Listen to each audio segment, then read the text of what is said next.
भगवान ने अर्जुन को ये कहा था कि तुझे सारे जन्म याद नहीं है पर मुझे याद है, और अर्जुन ने इस बात को मान भी लिया था। नमस्कार, मैं हूँ मिली और हम भगवत गीता का अध्याय 4 पढ़ रहे हैं।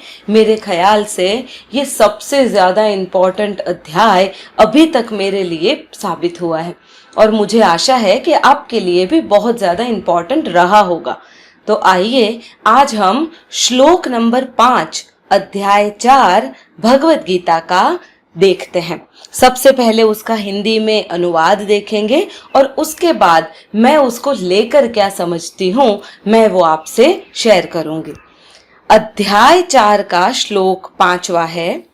श्री भगवान बोले, हे परंतप अर्जुन, मेरे और तेरे बहुत से जन्म हो चुके हैं, उन सबको तू नहीं जानता किंतु मैं जानता हूं। भगवान ने ये तो कह दिया कि तेरे और मेरे कई जन्म हुए हैं, पर आप भी जानते हो और मैं भी कि हमारे पास इस चीज का कोई प्रूफ नहीं है। हाँ, आजकल जब भी कोई बात बतानी होती है तो हम सबसे पहले चीजों का प्रूफ देखते हैं कि प्रूफ क्या है। कहते हम ऐसा है कि हमारा जो लाइफस्टाइल है वो थोड़ा साइंटिफिक हो गया है, पर आप मुझे एक बात बताइए, यदि हमारा लाइफस्टाइल साइंटिफिक हुआ होता तो क्या हम इतने परेशान रहते? हम जीवन में जिन जिन प्रश्नों को बहुत मामूली गिना जाता है उसको लेकर क्या इतनी ज्यादा फिक्र और चिंता करते? डायबिटीज और ब्लड प्रेशर जो लोगों में इतना बढ़ता जा रहा है, क्या सही में बढ़ता यदि हम साइंटिफिक जी रहे होते तो? नहीं, ऐसा नहीं है।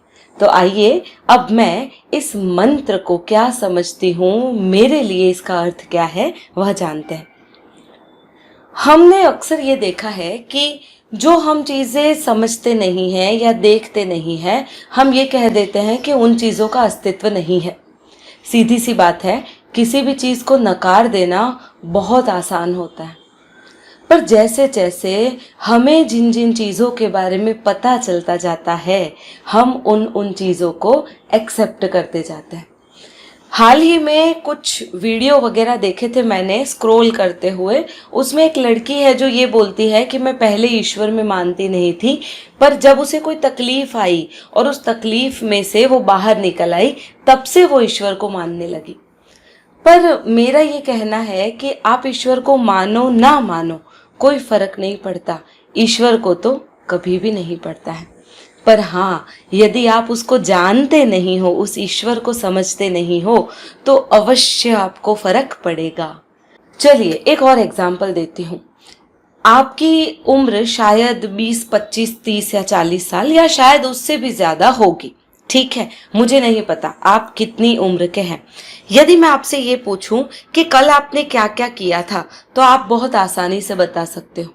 पर यदि मैं ये पूछूं कि 1 साल पहले आपने आज ही के दिन क्या क्या किया था, तो क्या आप सीक्वेंस में मॉर्निंग से लगा के लेट नाइट जब आप सोने गए, क्या वह बातें आप बता सकते हैं? आप नहीं बता सकते। आपने खाना क्या खाया था, आप कहाँ गए थे, आपने किससे क्या बातें की थी, यदि आप उन चीज़ों को रिकॉर्ड नहीं करते हैं तो आप उसके बारे में नहीं बता सकेंगे, ठीक है। पर यदि आपको हिप्नोटाइज कर दिया जाए, आपको एक गहरी नींद में सुला दिया जाए और आपको एग्जैक्ट 1 साल पीछे वाले आज ही के दिन लेके जाया जाए, तो क्या आप एग्जैक्ट सारी चीजें एज इट इज बता सकते हैं? तो आप कहेंगे जरूर बता सकते हैं। यदि उससे भी पीछे ले जाया जाए, जैसे हमने सुना है हिप्नोसिस में तो लोगों को गर्भ के अंदर कैसा महसूस करते हैं उसके बारे में भी बातें बताते हुए जाना है। और उससे भी कहीं ज्यादा यदि अच्छे से हिप्नोटाइज किया जाए तो जीवन और मृत्यु के बीच की जो पतली सी रेखा है जिसमें आप होते हो, आप उस चीज को भी जान सकते हो और आपके पिछले कई जन्मों के बारे में भी आप जान सकते हो। ऐसे कई सारे पुस्तकें हैं जिसमें आप पिछले जन्म, जैसे एक पुस्तक का तो मैं नाम लूंगी, मैंने रिसेंटली पढ़ी थी, पुस्तक का नाम है मैनी लाइफ्स मैनी मास्टर। उसमें भी इसी तरह से पिछले जन्मों के बारे में बताया गया है। कोई एक लेडी है जिसका नाम बदल के दूसरा नाम कहा था और फिर उसकी लाइफ स्टोरी बताई है, जिसमें वो किसी साइकियाट्रिस्ट के पास जाती है और पिछले जन्म की वजह से जो इस जन्म में उसे ट्रॉमा हुए थे उसमें से वो बाहर आती है। तो ये चीज़ें हैं, फ़र्क सिर्फ इतना है कि मैं या आप नहीं जानते हैं चीज़ों को। आइए एक कहानी मैं आपको सुनाती हूँ। एक शिष्य था, मेरे जैसा रहा होगा, किसी गुरु के पास जाता है और गुरु से कहता है कि मैं ध्यान नहीं लगा पाता, मुझे उस ईश्वर को जानना है पर मैं ईश्वर को नहीं जान पाता। उसके गुरु ने उसे ध्यान की तकनीक सिखाई। शिष्य फिर भी उसमें नाकामयाब रहा। गुरु ने और कोशिश की, शिष्य फिर भी नाकामयाब रहा।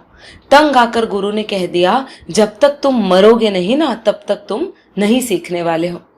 शिष्य रोज कोशिश करता और रोज कहता कि मैं नहीं जा पा रहा हूं। गुरु कहता, मार दो अपने आप को, मर जाओ अभी के अभी, खत्म कर दो, तभी तुम उस ईश्वर को पा सकते हो। शिष्य एक बार बहुत गुस्सा हो गया और गुरु के दरवाजे पर आ गया। दरवाजा खटखटाया।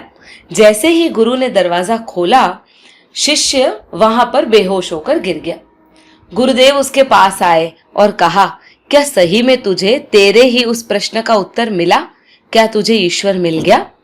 शिष्य बेहोशी में लेटे लेटे ही बोलता है, नहीं, मुझे मेरे प्रश्न का उत्तर नहीं मिला। गुरुदेव फिर गुस्सा हो गए। गुरुदेव ने कहा, अरे मूर्ख, तू नहीं समझा, मरने का अर्थ मरने का नाटक करना नहीं है।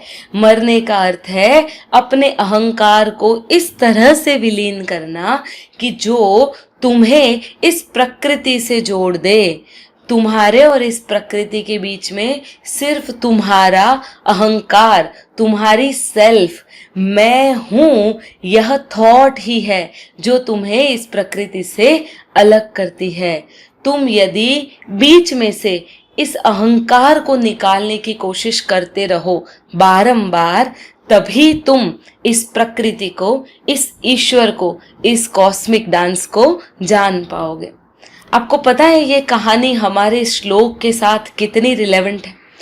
कृष्ण को उनके सारे जन्म पता है, पर अर्जुन जो आपके और मेरे जैसा है, शायद हमसे बहुत अच्छा है, उसे नहीं पता है।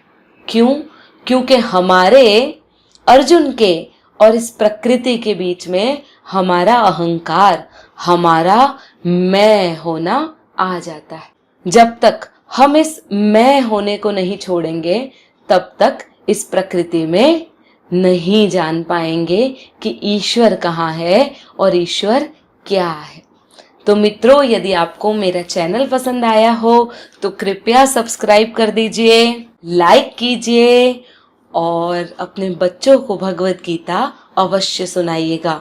हो सके तो दिन में आधा श्लोक ही सही भगवत गीता का अवश्य पढ़िएगा, उस पे मनन और चिंतन कीजिएगा। यकीन मानिए, आपके जीवन में बहुत बदलाव आने की संभावना अभी भी है। धन्यवाद।